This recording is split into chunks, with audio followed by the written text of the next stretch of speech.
Hello, Scorpio, Sun, Moon, Rising, and Venus signs. Kamusta kayo? Sana po ay nasa mabuti kayong kalagayan.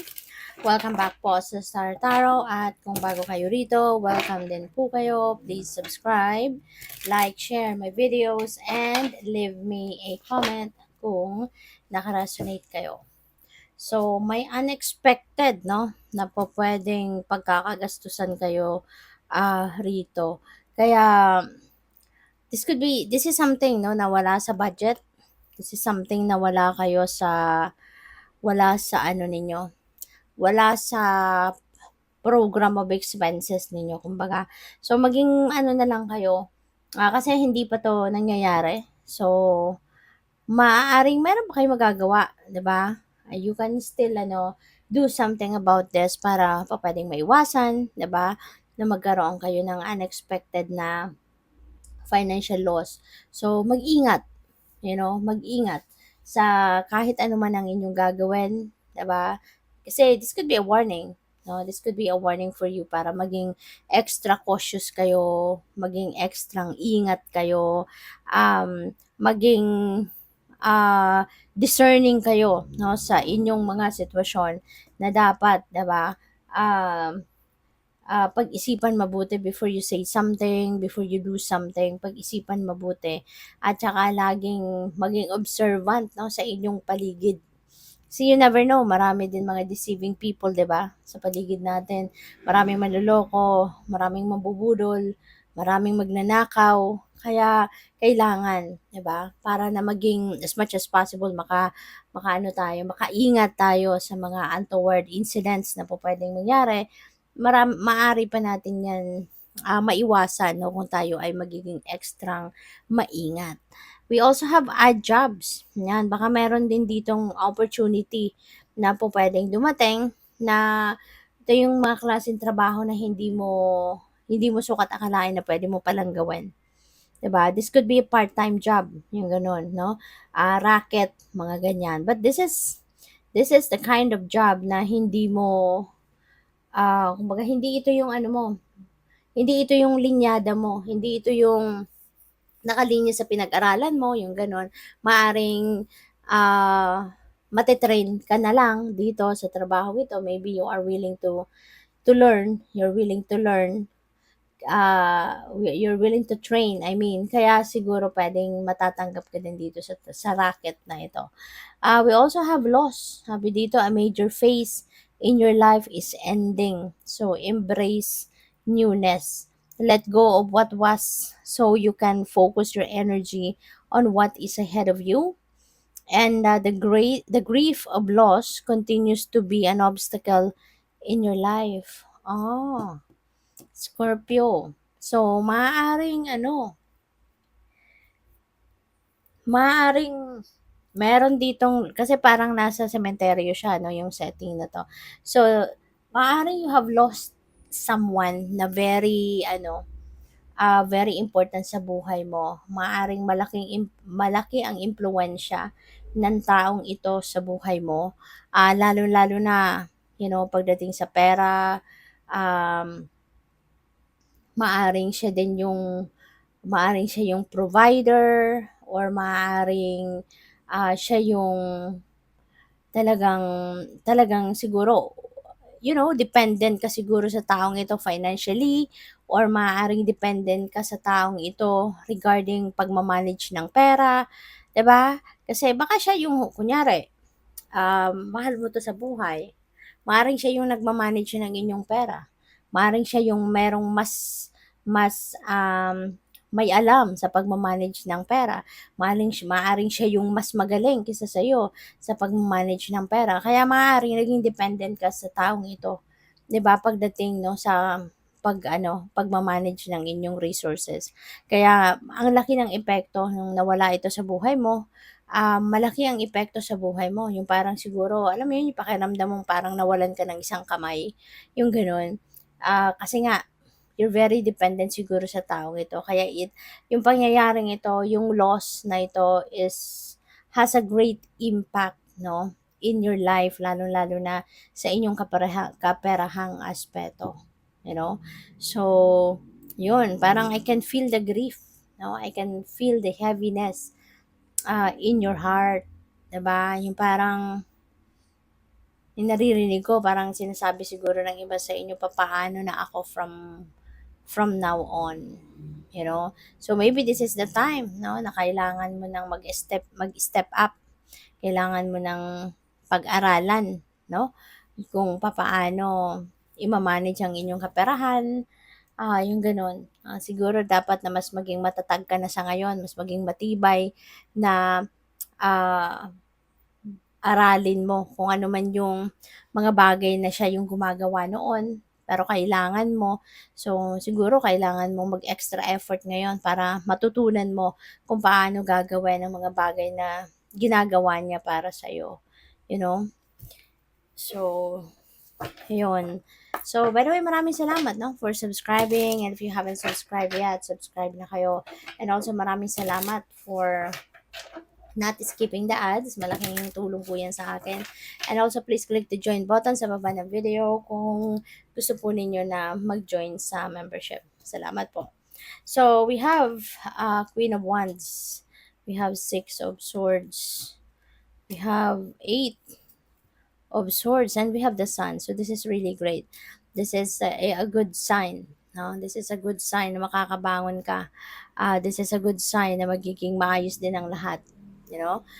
Kasi nga, 'di ba, merong kayong loss.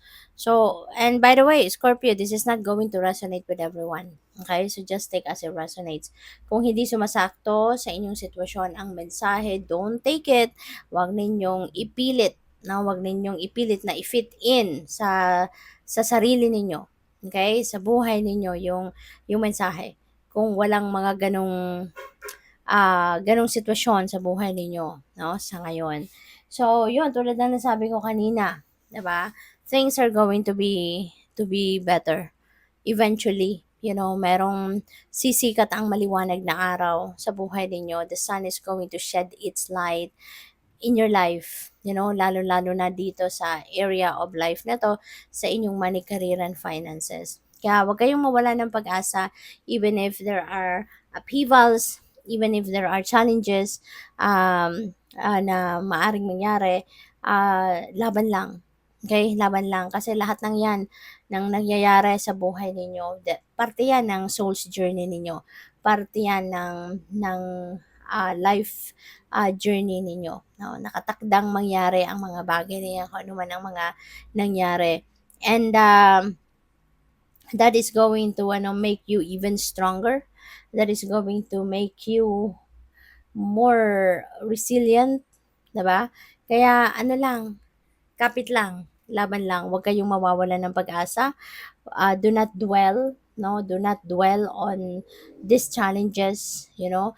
Pagkos isipin ninyo ano yung mga lessons na matututunan ninyo from this, ano yung wisdom na mapupulot ninyo from this, and how you're going to start to move on with your life. Yun ang dapat na lang na diskartehan ninyo, isipin ninyo. Okay? Kasi from here on, you know, things are going to look so much better for you. No, we have the sun. Magbabago na ang inyong sitwasyon for the better. Hindi ito yung instant, no, na pagbabago, kasi wala namang ganon. But at least now is the start of a beautiful change, a positive change in your life in some areas. No? Kaya ano lang kayo, think positive, feel positive. Okay? Kasi magiging maayos din ang lahat. Okay? Magiging okay din ang lahat. Alright? With the Queen of Wands, this is about determination. This is about focus. With the Queen of Wands, no, kung i-embody mo yung energy niya, kung ano man ang iisipin mo, whatever it is that you are going to set your mind to do, talagang gagawin mo ang lahat. No? Magpupursige ka na magawa mo ang lahat, ma-accomplish mo ang lahat, yung ganyan. Kaya, this is really a beautiful energy. With the Six of Swords, definitely, you are going to move on. No? This is moving on energy. Mabilis ka din na makaka-move on siguro from this grief. 'Di ba? Kung meron mang ganyang mangyari. And, so which is good. 'di ba? Kasi magiging ano ka, mabilis kang makaka-recover, 'no? Mabilis kang makakapag-heal, 'no? At maaari 'no na maaari ng sitwasyon ninyo rito 'no na you're going to move on from as well is ito, you're feeling restricted. Maaari 'no nanggaling ka sa isang sitwasyon na hindi ka makabuelo, hindi mo nagagawa ang mga bagay na gusto mong gawin. Maaaring nanggagaling ka sa sitwasyon na you dealt with a toxic person, a toxic work environment, pwedeng gano'n. Ay, alam mo yun, yung parang hindi mo magawa yung gusto mong gawin because you're being prevented by someone or by a situation, no? Kaya hindi ka nakakabuelo dahil merong nagbabawal sa'yo, merong nagho-hold back sa'yo. And you are moving on from that. No? You're moving on from that, so which is really good. Kasi maaring trabaho yan. No? Maaring, maaring ang trabaho mo talagang hirap na hirap ka sa trabaho mo, maaring hindi ka nakakahinga kasi maraming overtime, lagi ka na lang nasa trabaho, maybe you don't even have time for yourself, for your family, kasi lagi kang ina-ask siguro ng boss mo na mag-overtime ka kasi maraming trabaho, maraming kailangan tapusin, mga ganyan, ano? Maring that is what you are going to to leave behind, 'di ba? Trabaho. Or for others of you, it could be something else. 'Di ba? It could be something else. But here, maaring trabaho ito. You know? So, good luck sa'yo. So, tignan natin kung ano pa ang ganap.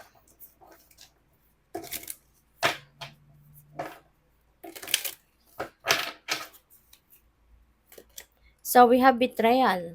Wow. So, merong deceit, merong panloloko, merong pwede rin ano to baka nabudol kayo dito. Maybe someone have baka nabiktima ka, niloko ka, nabiktima ka dito, maaring natangayan ka ng malaking amount of money dito, baka merong umutang sa'yo or meron kang pinag-investan at tinakbo ang pera mo, no? So, maaring ganun. We have doctor, wow. So, um, probably Probably, ang iba sa inyo baka isang doktor, maaaring you are also studying para maging doktor, pwedeng nasa medical school ang iba sa inyo dito, or pa pwedeng you are working or maaari na not necessarily na ikaw ay isang medical doctor but maybe you are also a healer, 'di ba? Ang daming klaseng healer, kaya maaring isa ka diyan 'no, sa kung anumang category of healing or I mean of becoming a healer, baka isa ka diyan 'no. So you are also helping other people to heal kung ano man ang mga pinagdadaanan nila sa buhay, 'di ba? Puwedeng gano'n. So good luck. Thank you for watching Love and Light. Namaste.